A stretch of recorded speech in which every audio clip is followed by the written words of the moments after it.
Sa kalye, hinahabol ko si Nathaniel kasi nasa kami, may event ng Homeowners Association. Sinama ako ng mga magulang ko. Sana nandun sila sa kubo. Ako nag-aalaga ng bagets.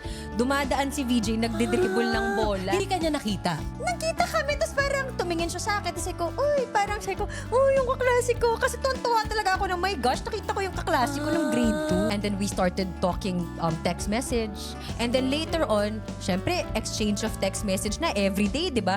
Pagising ko, good morning, tas emoji, itlog, pagkain. So ako, Mars, talagang wala. Kasi in my mind, ayoko na talaga.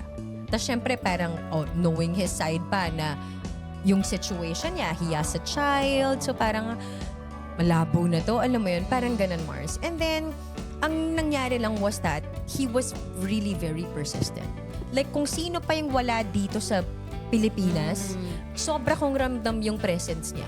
Kasi umuwi na nga siya sa Nasa States. US na siya. Oo, nasa So US grabe na yung siya. effort niya, Mars, kasi para maabutan niya akong gising sa gabi nang bago ako matulog, kailangan niyang gumising ng 5 a.m. Kasi pag hindi siya gumising ng Nice 5 one, a.m., Par. 6 Effort a.m., na effort. tulog na ako, Yes. wala nang usap. So grabe yung effort Yung talaga, effort. Mar.